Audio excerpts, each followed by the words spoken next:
इस कार्यक्रम के पुण्यार्चक हैं Shri Dinesh Sarvesh Akhilesh Patni, AUM capital, Kolkata. Website www.aumcap.com।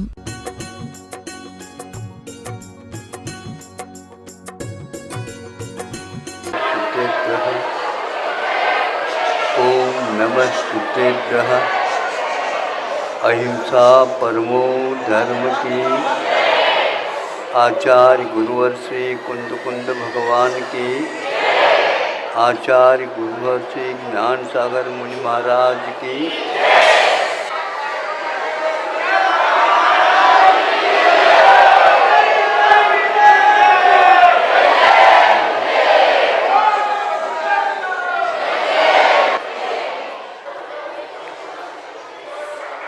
एक व्यक्ति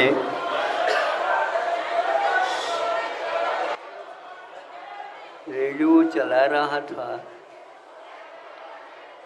सुनना था उसको एक विशेष समाचार को, और वह स्टेशन ढूंढ रहा था।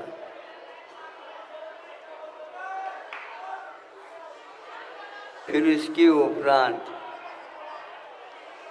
उसने चालू कर दिया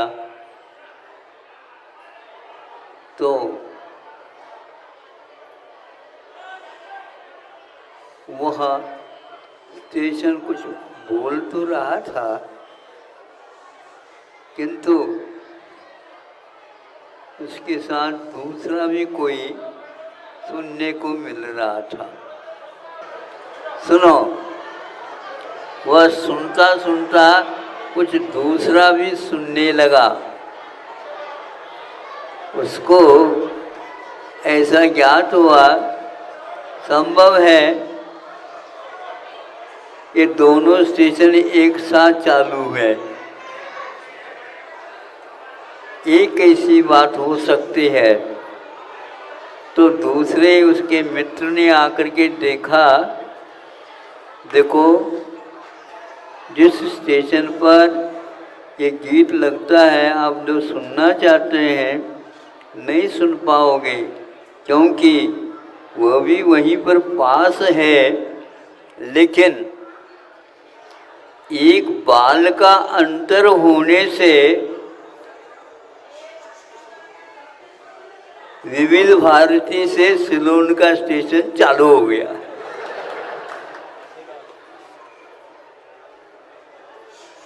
ऐसा क्यों होता है? आप लोगों को गणित में या भूमिति में समझाया गया होगा। दिशाएं कितनी होती हैं? 4, हाँ 4 पूर्व। और विदिशाएं कितनी होती हैं? कौन से विद्यालय में आप पढ़े हैं? क्या? आपको तो बोलना तो पड़ेगा। दिशाएं तो 4 ही होती है, पूर्व पश्चिम दक्षिण उत्तर, किंतु विदिशाएं 356 होती हैं।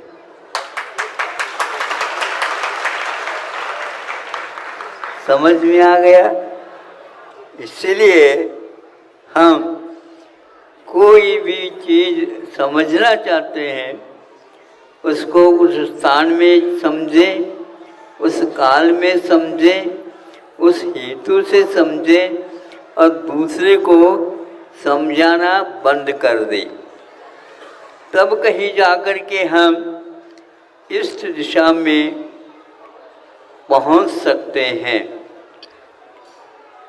356 क्यों, यह विचार तो आप करिए।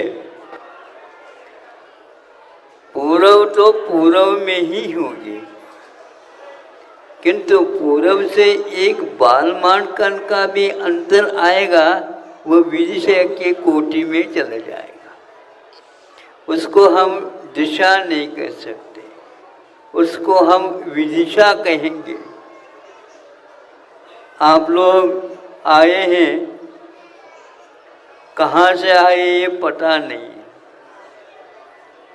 जाना है ये पता है, लेकिन कहाँ जाना ये पता नहीं। और आप बिना पता की यात्रा करते हो। हाँ, घर वाले यदि फोन कर दे तो कैसे बताओगे आप? सोचो, विचार करो, कौन सी गति से आप आए हैं ये ज्ञात नहीं, कौन सी गति में जाएंगे ये ज्ञात नहीं है। तो क्या सुन रहे हो, क्या देख रहे हो? आप पागल तो नहीं है? महाराज, हम तो दिमाग वाले हैं और हमें आप पागल कह रहे हो। तुम कैसे पागल हो? ये कविता छोटी सी लिखी थी। तुम कैसे पागल हो? तुम कैसे पाग लहो? पाग मैंने रास्ता। आप कैसे प्राप्त कर सकोगे? क्योंकि आप सही दिशा में नहीं जा रहे हो। प्रत्येक व्यक्ति मेरी दिशा सही कहता है, किंतु वह कोने कोने में ही चला जाता है, सही दिशा में नहीं आ पाता, नहीं जा पाता। सम्यक दर्शन के बारे में आप लोगों ने सुना होगा, किंतु सही दिशा में यदि सुना हो, निश्चित रूप से संसार से भयभीत हुए बिना नहीं रह सकोगे।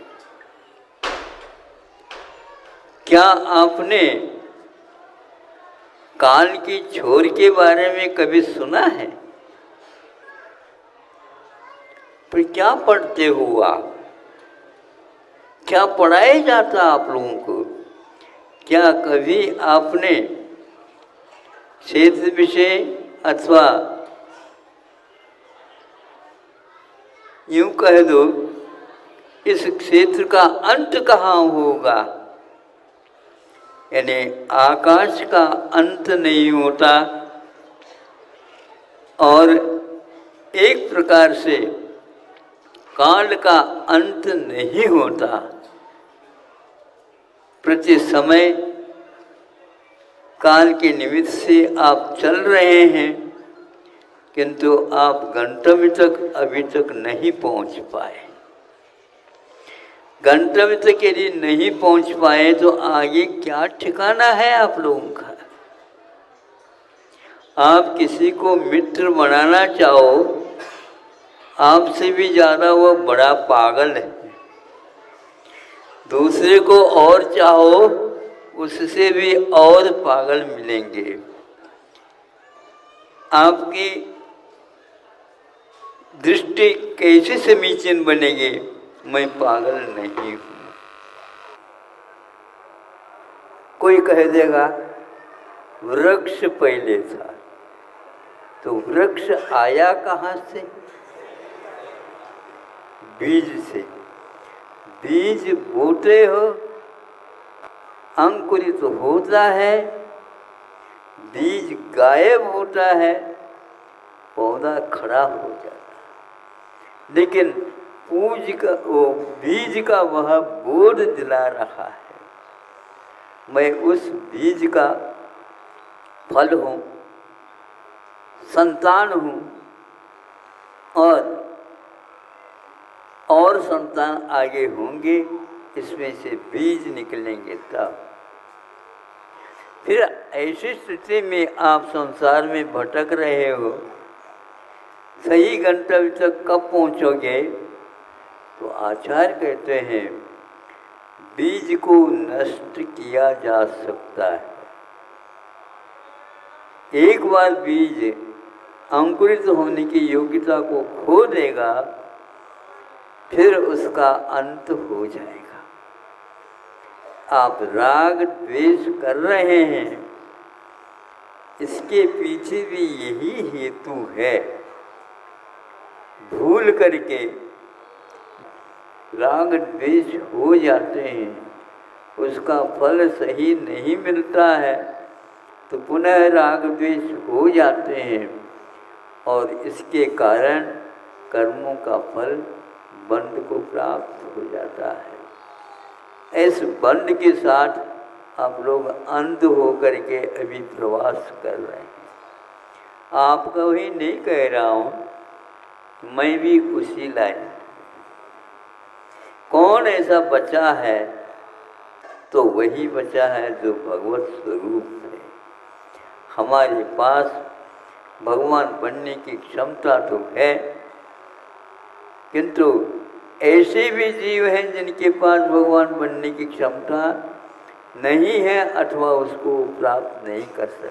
हमारा पूर्व भाव क्या था, उससे पहले क्या था, उससे पहले क्या था क्या नहीं? बताओ। दादाजी है तो परदादाजी भी है, परदादाजी भी है तो सरदादा भी है। ये यात्रा दादाजी की बहुत बहुत दिन से चल रही है। हम उसी लाइन में हम भी आ गए। अंत नहीं है। इसी को मैं कह रहा था, इससे पहले आप कौन थे? यह उत्तर तो आपको सही नहीं मिलेगा। इसलिए नहीं मिलेगा, अक्षय अनंत जो ज्ञान के भंडार है, उनके माध्यम से यह सब उत्तर मिल सकते। वो कैसे बने, इसकी खोज तो आप कर सकते हो, किंतु उससे पहले वो भी कौन थे, वो स्वयं बता नहीं सकते। भगवान तो सब जानते हैं महाराज, भगवान सब जानते हैं, किंतु अंतिम कौन सी पर्याप्त थी, उसका भी कोई अंत नहीं है। ऐसा यह अनंत का मामला है। वो भी यही कहते हैं, उससे पहले भी अनंत थे। अनंत का अर्थ अंत जिसका नहीं होता है। इससे एक शांति मिलती है कि हमारा कभी भी अंत नहीं हो सकता।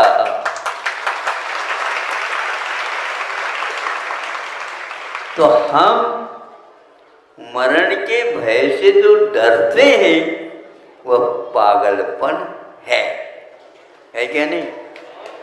जब हमारा मरण नहीं, हमारा अंत ही नहीं, हम अनंत हैं, ऐसी स्थिति में डरने की बात बिल्कुल बेकार की बात है। जब डरना है, जब मरना ही नहीं है, तो डर किस काम का? कहीं मर न जाऊं, ये भूत लगा हुआ सबके पीछे। इसको उतारने के लिए झाड़ू चाहिए। जो झाड़ू लगाएंगे उनसे ये ठीक होगा। भगवान हमारे सामने हैं, उनको देखने का हम प्रयास पुरुषार्थ करते हैं, किंतु उनका स्वरूप भी हमें इन आँखों का विषय नहीं बनता। केवल ये कह सकते हैं, इसके भीतर भगवत पद से विराजमान अरहंत परमेष्टि है। कैसे है, क्यों है? जो राग नहीं करता, द्वेष नहीं करता, जो भीति का अनुभव नहीं करता, वे तो हमारे भगवान हैं। उनको देख करके, उनको जान करके उसी स्वरूप में आने का प्रयास हम करते हैं, देव दर्शन करके। आप लोगों ने यहाँ पर आकर के भगवान को देखा होगा, नहीं समझे? भगवान वैसे बहुत दुर्लभ होते हैं। हमें भी एक बार मिला अवसर तो यूं करना पड़ा।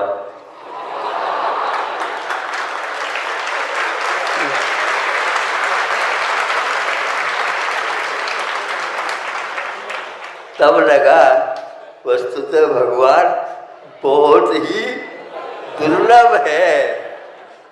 ऐसे क्यों किया? अरे दुर्लभ वस्तु तो ऐसी ही होती है, नहीं तो आप बाजार बना दोगे। बाजार में तो साग सब्जी खरीदते हो, भगवान को खरीद नहीं सकते हो। वहां पर खड़े हो जाओ लाइन पर तो भगवान मिलेंगे। कब मिलेंगे?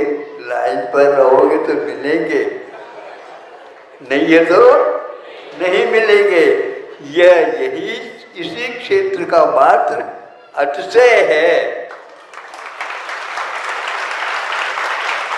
और कहीं भी जाओ ऐसे लाइन लगती ही नहीं। किंतु यहाँ पर लाइन में रहने के उपरांत भी हम थकते नहीं। अब हो जाएगा, अब हो जाएगा, अब हो जाएगा।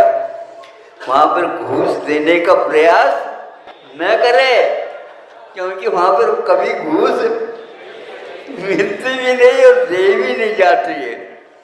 क्योंकि ये भूख भी लगना और भीख भी मांगना, ये तो सब हम लोगों की बात है। वस्तुतः भगवान शांति के साथ बैठते हैं। हमेशा हमेशा हमारे भगवान किसी आसन पर बैठते नहीं। इसका दृश्य यदि हम देख सकते हैं तो अच्छे क्षेत्र सिरपुर में ही देख सकते हैं।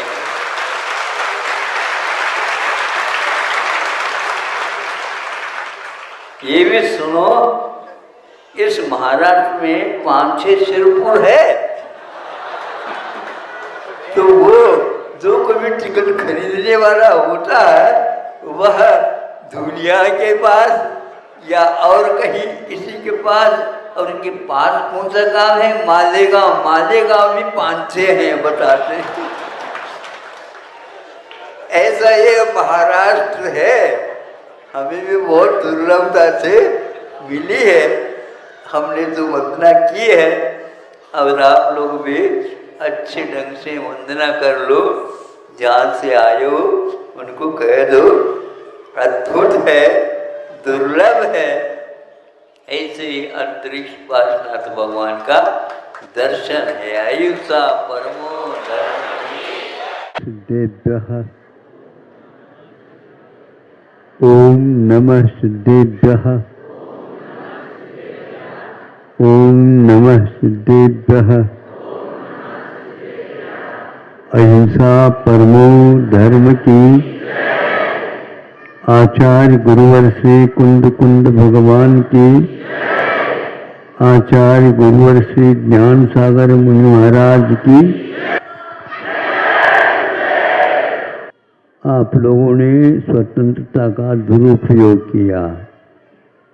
सही पूछा जाए 70-75 वर्ष हो गए आप लोगों को। स्वतंत्रता मिली, किसके लिए स्वतंत्रता पाई थी, इसका आप लोगों को अभी भी बोध नहीं है। देश विदेश की ओर आप जाकर के देखोगे तो ज्ञात होगा। केवल हड़ताल करना, चक्का जाम करना, सरकारी वस्तुओं को दाह भस्मसात कर देना।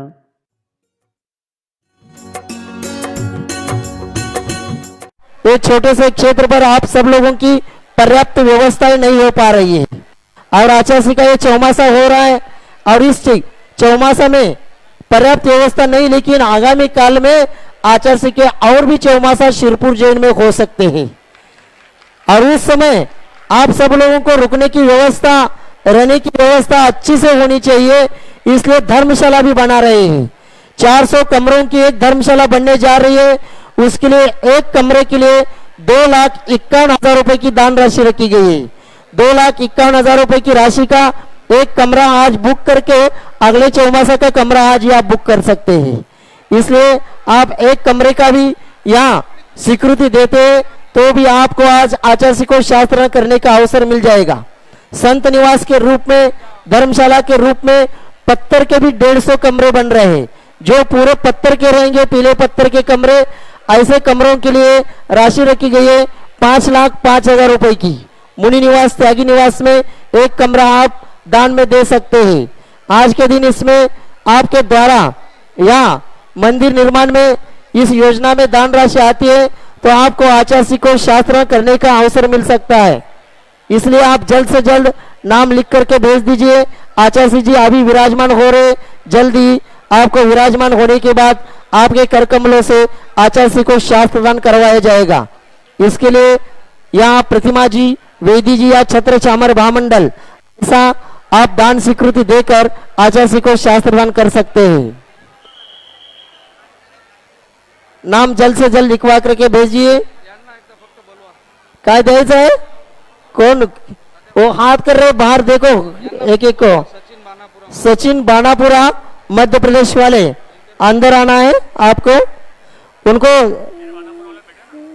वो हाथ कर रहे, उनको अंदर ले लो क्या दान देने के। देखो नहीं, वहां गेट के सामने एक हाथ कर रहे उधर कुछ लोग, उन लोगों को क्या दान, देखो दान स्वीकृति देना है क्या? अभी आचार्य जी आचार्य के बाद भी यहाँ विराजमान होते, उस समय भी श्रीफल अर्पण आदि होता है। और आज रविवार है, रविवार का मुख्य पंडाल में विशेष प्रवचन होगा, वहां उस समय भी शास्त्रदान आदि होता है। उस समय के लिए भी आप नाम दे सकते हैं। दोपहर में मुख्य पंडाल में रविवार का विशेष प्रवचन होने वाला है, वहां सभी लोग उपस्थित रहेंगे। अभी किसी की भावना हो यहाँ मंदिर को लिए दान स्वीकृति की, तो आप जल्द से जल्द यहाँ भेज सकते हैं नाम लिखवा कर।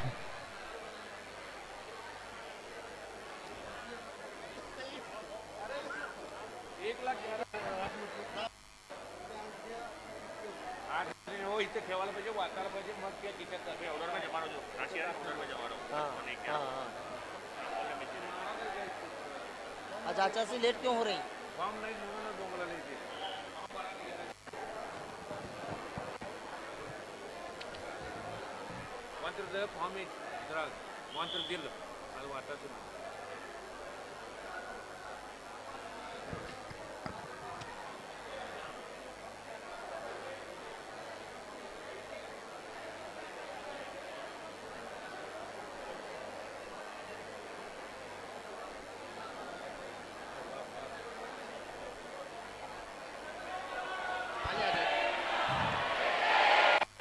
हेलो,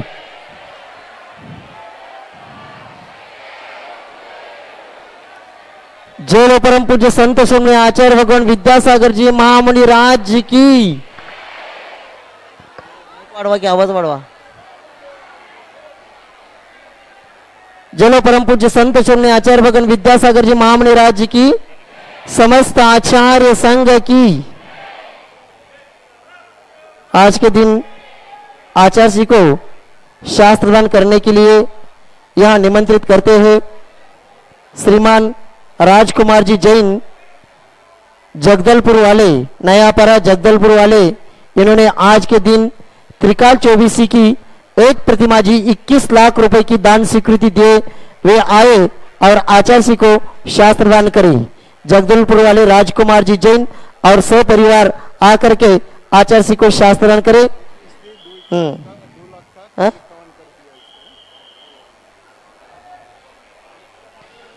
विनय जी सुभाष जी शाह कलबर्गी, गुलबर्गा, कर्नाटक निवासी।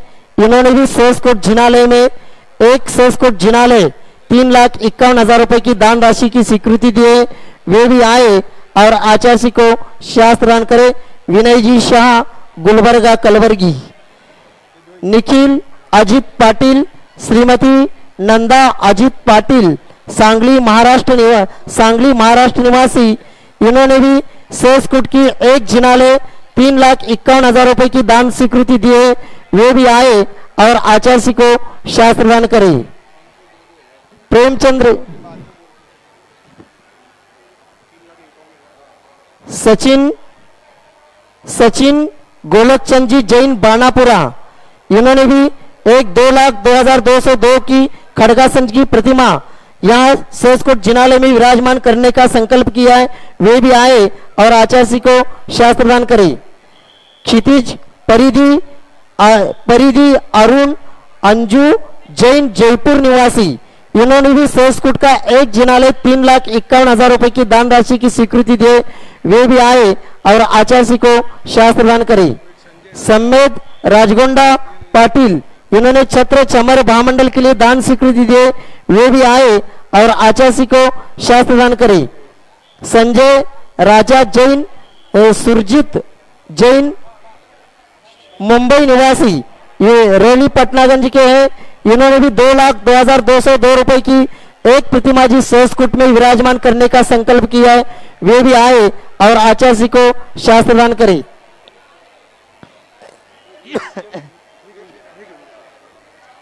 प्रेमचंद्र जम्बू कुमार जी, मनोज दिलसुख जी, ललित जी बिलवाड़ा निवासी, इन्होंने 1,11,100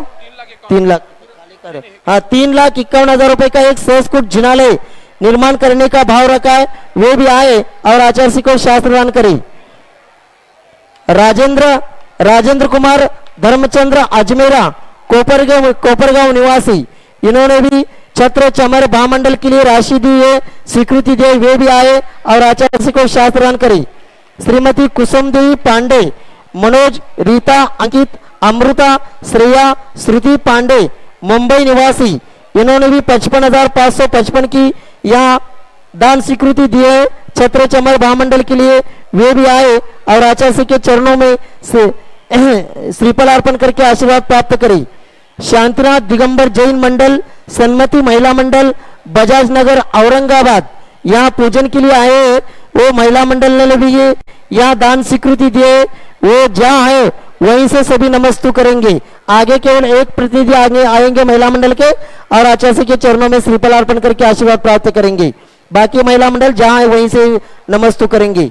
सुरेंद्र कुमार, वसंती देवी भिलवाड़ा निवासी, इन्होंने एक सोने की अंगूठी का दान दिया है। वे भी आए और आचार्य के चरणों में श्रीफल अर्पण करके आशीर्वाद प्राप्त करें। ममता मनोज कुमार काला डोरनकल निवासी, इन्होंने भी एक सोने की अंगूठी दान में दिए। वे भी आए और आचार्य के चरणों में श्रीफल अर्पण करके आशीर्वाद प्राप्त करें। यहाँ एलोरा में परम पूज्य उत्तम सागर महाराज जी का सत्संग चौमासा चल रहा है। वो चातुर्मास कमेटी के अध्यक्ष जुतू पाटनी यहाँ पर आए हैं। वे भी आए और आचार्य के चरणों में श्रीफल अर्पण करके आशीर्वाद प्राप्त करें। डॉक्टर मनोज पाटिल सांगली के वैद्य, वे भी आए और आचार्य के चरणों में श्रीफल अर्पण करके आशीर्वाद प्राप्त करें। कमलचंद जी जैन भायंदर, अजीत भाई गांधी मुंबई भुलेश्वर, ये भी आए और आचार्य के चरणों में श्रीफल अर्पण करके आशीर्वाद प्राप्त करें। अभी सभी लोग अपने अपने स्थान पर बैठेंगे। आचार्य का पूजन प्रारंभ कर रहे हैं, इसलिए सभी लोग अपने अपने स्थान पर बैठकर नमस्तु करेंगे। अभी कोई आगे नहीं आएंगे। पूजन प्रारंभ कर रहे हैं, इसलिए कोई भी अभी आगे नहीं आएंगे। सभी लोगों से निवेदन है अपने अपने स्थान पर अच्छे से बैठ जाइए। पूजन प्रारंभ करा।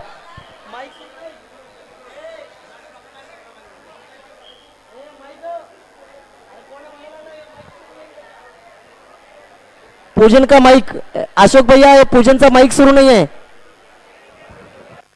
आचार्य श्री जी के चरणों में हम झुका रहे अपना माथा, छीन के जीवन की हर चर्या बन पड़ी स्वयं ही नवगाथा। जय नादम का वह सुधा कलश जो बिखराते हैं गली गली, जिनके दर्शन को पाकर के खिलती मुरझाए हृदय कली। ओम ह्रम परम पूज्य संत शरण्याचार्यगण विद्यासागर जी महामनिंद्र अत्र औत्र सवस्थिति आह्वाननम अत्र तिष्ठ स्थापनम अत्र सन्निधोष स्थापनम सनदीकरणम। सांसारिक विषयों में पढ़कर मैंने अपने को भरमाया, इस राग द्वेषी की वैतरणी से अभी तक पार नहीं पाया। तब विद्या सिंधु के जल कण से भव कालुष धोने आया हूँ। आना जाना मिट जाए मेरा यह बंध काटने आया हूँ। ओम रूम परम पूज्य संत शून्याचार्य भगवान विद्यासागर जी महामनिंद्राय जन्म जरा मृत्युनाशनाय जलम निरूपामिति स्वाहा। क्रोध अनल में जल जल कर अपना सर्वस्व लुटाया है, निज शांत स्वरूप न जान सका जीवन भर से भुलाया है। चंदन सम शीतलता पाने अब शरण तुम्हारी आया हूँ। संसार ताप मिट जाए मेरा चंदन वंदन को लाया हूँ। ओम रूम परम संत शून्याचार्य भगवान विद्यासागर जी महामनिंद्राय संसार तापिनाशनाय चंदनम निरूपामिति। ओम रूम परम पूज्य संत शून्याचार्य भगवान विद्यासागर जी महामनिंद्राय अक्षय पद प्राप्तये अक्षतम निरूपामिति। ओम रूम परम पूज्य संत शून्याचार्य भगवान विद्यासागर महामनिंद्राय काम वाणी विनाशनाय पुष्पम निरूपामिति। ओम रूम परम पूज्य संत शून्याचार्य भगवान विद्यासागर जी महामनिंद्राय क्षुधारोग विनाशनाय नैवेद्यम निरूपामिति। ओम रूम परम पूज्य संत शून्याचार्य भगवान विद्यासागर जी महामनिंद्राय मोहांधकार विनाशनाय दीपम निरूपामिति। ओम रूम परम पूज्य संत शून्याचार्य भगवान विद्यासागर जी महामनिंद्राय अष्टकर्मदानाय धूपम निरूपामिति। ओम रूम परम पूज्य संत शून्याचार्य भगवान विद्यासागर जी महामनिंद्राय मोक्ष फल प्राप्तये फलम निरूपामिति। जग के वैभव को पाकर मैं निस दिन के साल मस्त रहा।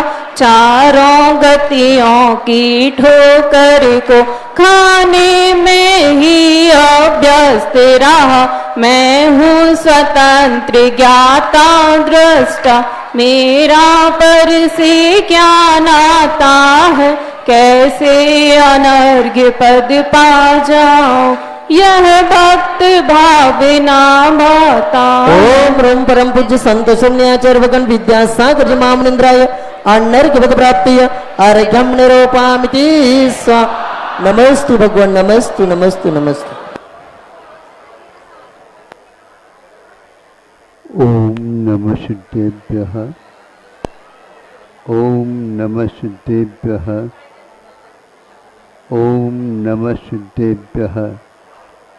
अहिंसा परमो धर्म की आचार्य गुरुवर श्री कुंद कुंद भगवान की आचार्य गुरुवर श्री ज्ञान सागर मुनि महाराज की जलो परम पूज्य संत शून्याचार्य भगवान विद्यासागर जी महामुनि राज जी की समस्त आचार्य संघ की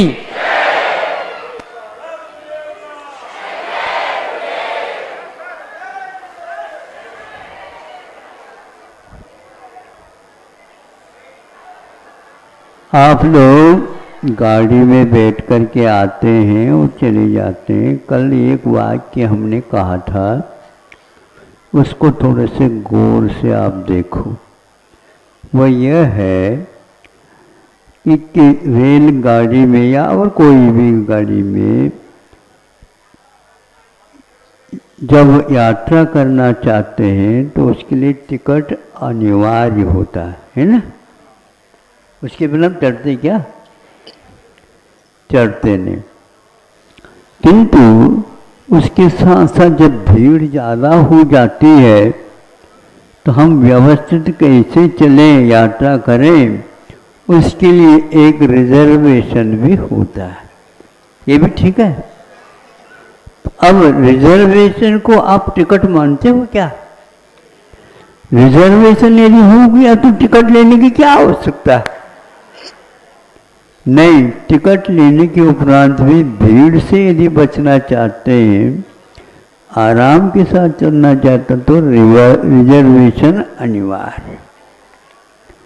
उसी प्रकार यहाँ विषय जो कल दिया गया था उसको स्पष्ट करता हूँ, क्योंकि मध्याह्न में रविवार है। हाँ, अच्छे ढंग से सुनाएंगे, लेकिन अभी इतने में संतोष कर लेना। तो वह यह है कि अकेला सम्यक दर्शन तो हो सकता है और होता है, किंतु अकेला ही सम्यक दर्शन होना अनिवार्य हो गया, फिर बाद में उसका क्रम आएगा, तो ये बहुत दिक्कत वाली बात है। आचार्यों ने ये कहा है सम्यक दर्शन होने से कुछ काम तो होता है, लेकिन क्या काम होता है? तो उन्होंने ये कहा कि आगे जो चारित्र आने वाला है उसकी भूमिका निर्वाह यहाँ पर किया जाता है। इसलिए इस भूमिका के निर्वाह के लिए उन्होंने, यदि आप लोगों को कुछ सहूलियत दे दिया तो वह चारित्र नहीं माना जाता, किंतु आज अच्छे अच्छे पढ़े लिखे कि चतुर्थ आदि गुणस्थान में चारित्र को छूते भी नहीं, किंतु वह मोक्ष मार्गी बनना चाहते हैं। तो मार्ग तो सम्यक दर्शन, सम्यक ज्ञान और सम्यक चारित्रात्मक होता है। इसलिए केवल सम्यक दर्शन लेने से कुछ काम नहीं होता।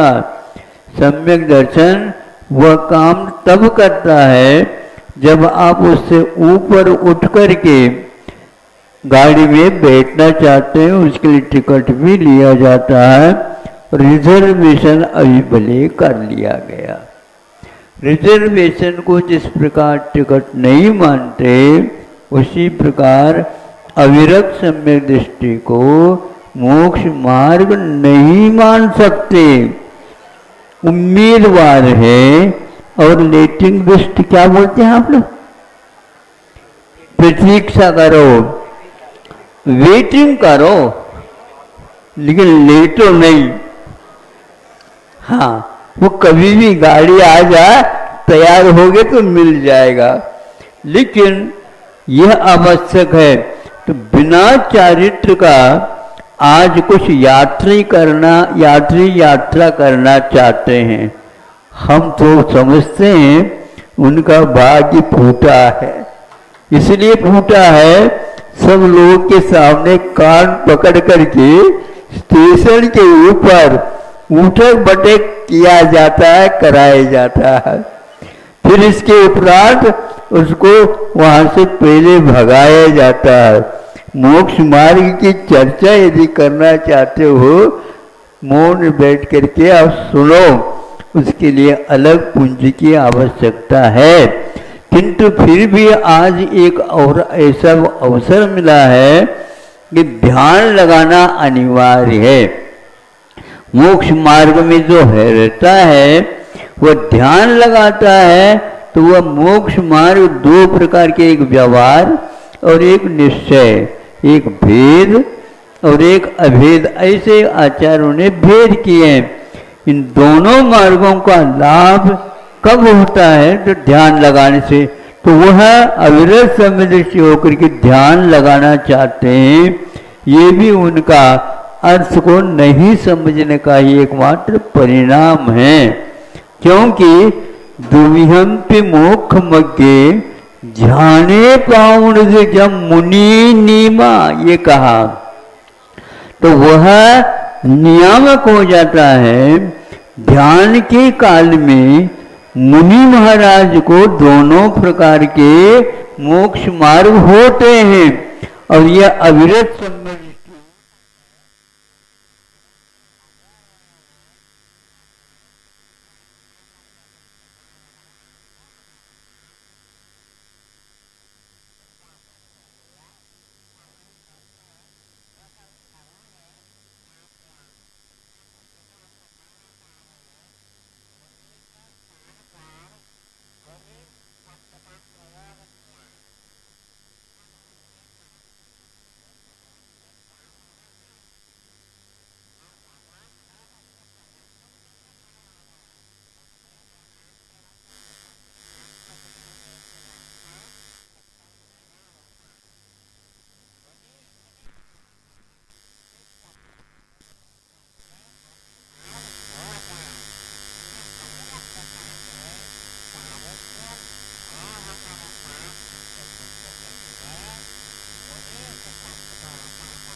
एक भगवान जी या एक वेदी जी की स्वीकृति दे सकते हैं। एक ही स्वीकृति में आपके दो काम हो रहे हैं, एक मंदिर को भी लिए दान लग रहा है और आचार्य को शास्त्रदान करने का भी अवसर मिल रहा है।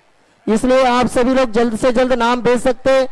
कम से कम आए हुए प्रत्येक व्यक्ति को इतना तो करना चाहिए कि जो मंदिर बनेगा उसको यहाँ आगे बुलाया जाएगा और आचार्य को शास्त्रदान करवाया जाएगा। आचार्य को शास्त्रदान करने के लिए आप एक भगवान जी या एक वेदी जी की स्वीकृति दे सकते हैं। एक ही स्वीकृति में आपके दो काम हो रहे हैं, एक मंदिर को भी लिए दान लग रहा है और आचार्य को शास्त्रदान करने का भी अवसर मिल रहा है। इसलिए आप सभी लोग जल्द से जल्द नाम भेज सकते हैं। कम से कम आए हुए प्रत्येक व्यक्ति को इतना तो करना चाहिए कि जो मंदिर बनेगा उसको यहाँ आगे बुलाया जाएगा और आचार्य को शास्त्रदान करवाया जाएगा। आचार्य को शास्त्रदान करने के लिए आप एक भगवान जी या एक वेदी जी की स्वीकृति दे सकते हैं। एक ही स्वीकृति में आपके दो काम हो रहे हैं, एक मंदिर को भी लिए दान लग रहा है और आचार्य को शास्त्रदान करने का भी अवसर मिल रहा है। इसलिए आप सभी लोग जल्द से जल्द नाम भेज सकते हैं। कम से कम आए हुए प्रत्येक व्यक्ति को इतना तो करना चाहिए कि जो मंदिर बनेगा उसको यहाँ आगे बुलाया जाएगा और आचार्य को शास्त्रदान करवाया जाएगा। आचार्य को शास्त्रदान करने के लिए आप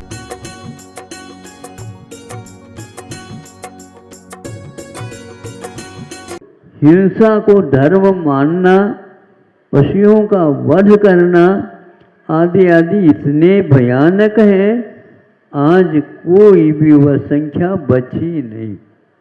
जिस समय यहाँ पर 20 करोड़ की आबादी थी लगभग, उस समय उससे दुगुनी पशुओं की संख्या भारत में थी, ऐसे कहते हैं। चक्रवर्ती के समय पर ये लिखा हुआ है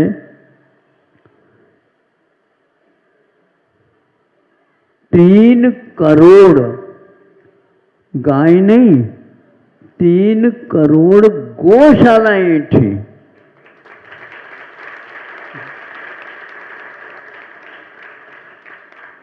3 करोड़ गौशालाएं, 1000 गौशालाएं खड़े करने में आपको पसीना आ रहा है। ये कैसे? तो इसके बिना इस धरती की कृषि विद्या जीवित नहीं रह सकती है, ये कहा है। और यह महापुराण में वीतरागी संत ने उल्लेख किया है, अपने घर की बात नहीं लिखी, किंतु उस समय की बात थी जो युग के आदि में थी।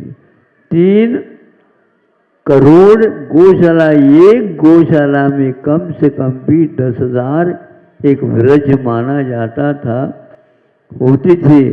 अब 3 करोड़ को 10,000 से आपको गुणित करना है। आप अपने दिमाग से तो नहीं कर पाओगे। आज 1 करोड़ नोट को गिनने के लिए मशीन रखा है। आपके पास मन नहीं, बुद्धि नहीं है क्या? हाँ? ऐसे गिनते थे हमने, ऐसे दादाजी को भी देखा।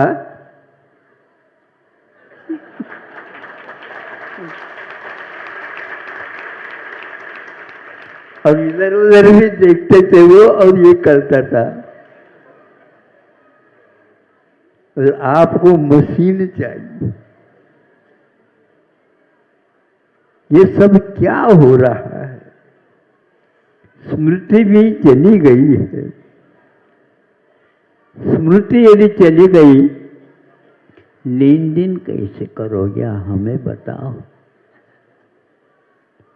देने को तो लेओगे आप और लेने को देओगे, कैसा चलेगा?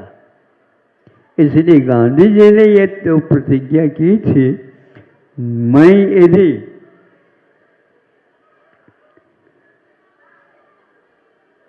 नेता के स्थान में आऊंगा तो अवश्य इन तीनों का ही पालन कराऊंगा, और जो नहीं करता मैं आगे का साहस नहीं कर पा रहा। गांधी जी कहते थे उसको जेल भेज दूंगा मैं, ऐसा कह रहे थे। इस प्रकार क्यों कहा, आप लोगों को सोचना है। आप इसको जानते हुए भी अपने बच्चों को उन महानगरों में भेज रहे हैं जहां पर यही सब कुछ होता रहता है।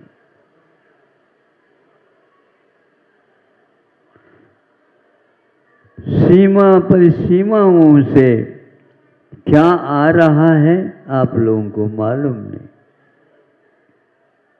और उसको बंद कर नहीं सकते।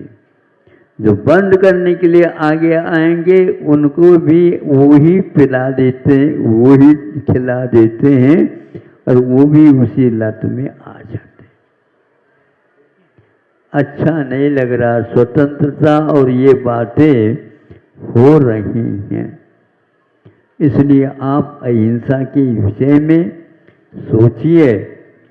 आज वह विदेशी औषधियाँ आ रही हैं जो एक प्रकार से आपकी धरती के लिए और फसल के लिए अभिशाप है।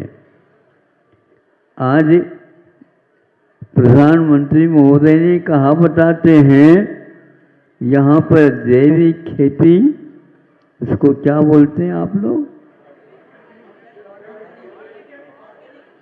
हाँ, ऑर्गेनिक, वो इंग्लिश भाषा में है ये।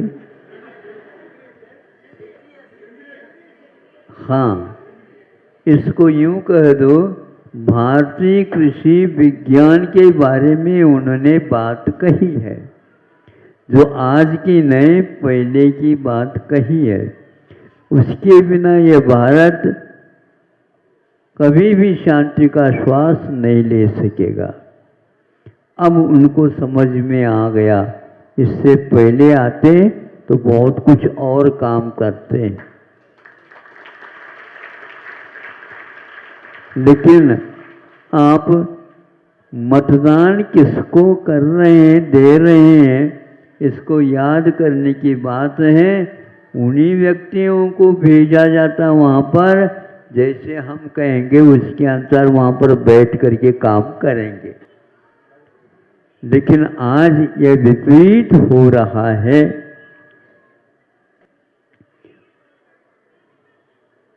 मतदान करते हैं शराब बांट करके,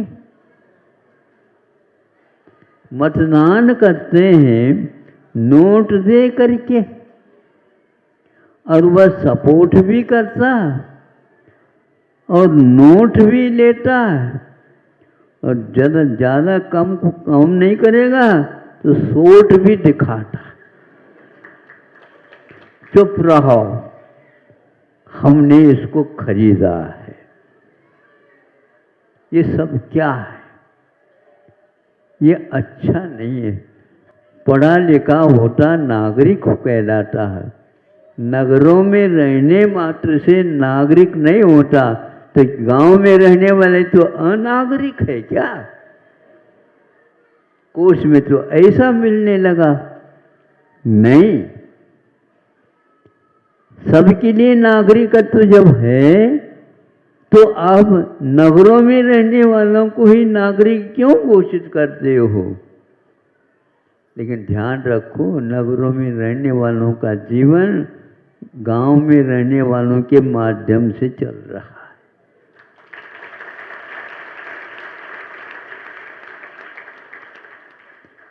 वो यदि नहीं करते समय पर काम, बीज बोना और देखरेख करना, फसल ठीक ठीक ले आना और इन सब लोगों के लिए देना, ये कार्य आज तक अनाहत रूप से चल रहा है। किसानों का ये कर्तव्य आपके सामने है। ये कहते थे पहले, और वो सही कहते थे, उत्तम खेती बढ़िया लोग सुने। मध्यम व्यापारी और कनिष्ठ नौकरी। नौकरी को कनिष्ठ क्यों कहा? कनिष्ठ का मतलब वो तीसरे दर्जा में आता है। क्यों ऐसा कहा? ये ऊपर के पहले दोनों यदि नहीं होते हैं तो उससे कोई काम होने वाला ही नहीं है। और आज यह विपरीत यहाँ से चलती है। नौकरी करना उत्तम है। नहीं समझे? हाँ, खेती तो करना, कई व्यक्तियों के मुख से सुना, खेती तो जैनियों में कोई करता ही नहीं है, ऐसी धारणा बनी हुई है अच्छे अच्छे प्रवचनकारों की भी। तब ये सुना तो मुझे रहा नहीं गया। हमने कहा कभी अपने पन्नों को उठाए क्या? नोट के पन्नों को तो उठाते रहते हो, इसको भी पढ़ो पहले। तो फिर बाद में आकर के उन्होंने कहा महाराज इस दिशा में हमने पढ़ा, आपके कहने से 10 स्थानों में लिखा हुआ है पहले उत्तम खेती ही होती थी और यह तीर्थंकरों की वाणी है।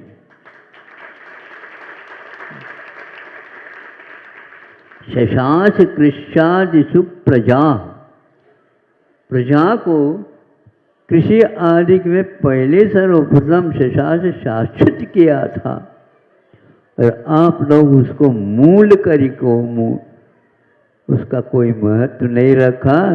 तो आज यह 15 अगस्त के दिन सुना कि प्रधानमंत्री महोदय ने ये कहा कि ऐसी खेती जिसमें हिंसा नहीं होती है, इसलिए हिंसा से बचो। और अहिंसा ही हमारी कुल देवता भी है और हमारे आकुलता को मिटाने वाली देवता भी है। अहिंसा भूतानाम जगत विदितम ब्रह्म परमम। स्वामी समर्थभद्र महाराज जी का यह जय घोष है। नवीनाथ भगवान की वे स्तुति कर रहे हैं। और स्वामी समर्थभद्र महाराज, आज स्वामी समर्थभद्र महाराज यदि आ जाए तो आप भग जाए सब, क्योंकि इस अनर्थ को वो सहन नहीं कर पाएंगे। किंतु फिर भी उन्होंने ऐसा साहित्य रचा है जिसको पढ़ने से ज्ञात होता अहिंसा ही परम ब्रह्म रूप में, देवता के रूप में स्वीकार किया गया है। इसलिए ध्वजारोहण के दिन अहिंसा परमो धर्म की यह पहला जयकार लगाया जाता है।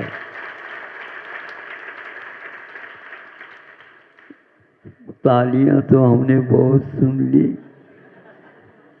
अब ताली न बजा करके इन दोनों हाथों का आप ऐसा कार्य करो जिससे ये दीनहीनता भारत की मिट जाए।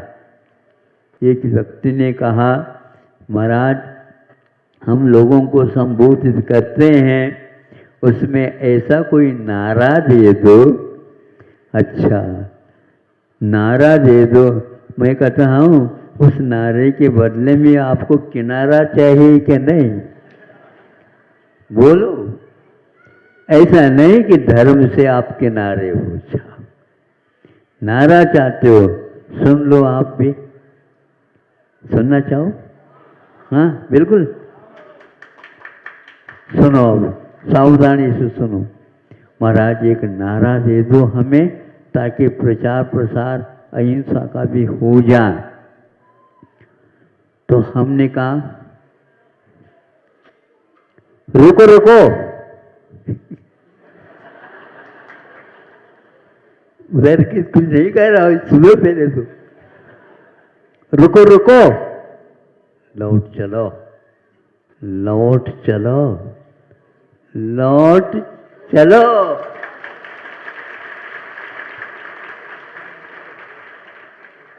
कहाँ चले गए थे? लौटने की आवश्यकता पड़ गई। लौटना बहुत कठिन होता है, लेकिन दृढ़ संकल्प ले ले, इंडिया से भारत की ओर लौट चलो।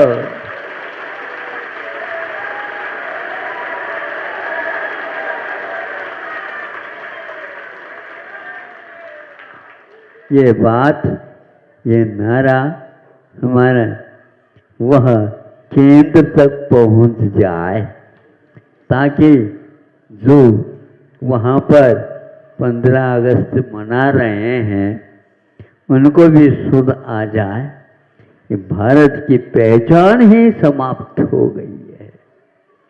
ज़्यादा नहीं कहता हूँ, इतना पर्याप्त समझता हूँ, क्योंकि आप लोग बहुत दूर दूर से आए। मैं पास से नहीं आया, मैं बहुत दूर से आया। और सारे संसारी जीव बहुत दूर दूर से आए। निगोद की यात्रा से यहाँ तक आई है। जनता को ऐसा कुछ मिल जाए मंत्र, जिसके द्वारा उसको भी उस ओर पुनः जाना न पड़े। इस प्रकार भारत को स्वतंत्र रख करके केवल भारत के बारे में आप सोचोगे, विश्व के कल्याण के बारे में भी आप सोच रहे हैं, ऐसा निश्चित करो। यदि भारत है तो विश्व का गुरु है, गुरु नहीं है तो विश्व क्या काम करेगा। इसलिए आप लोगों को दायित्व दिया गया है कि अच्छे कार्य करो, और अपने लिए ही नहीं करो, सबके लिए करो। अहिंसा परमो धर्म की। इस कार्यक्रम के पुण्यार्चक थे Shri Dinesh, Sarvesh, Akhilesh Patni, AUM capital, Kolkata. Website www.aumcap.com।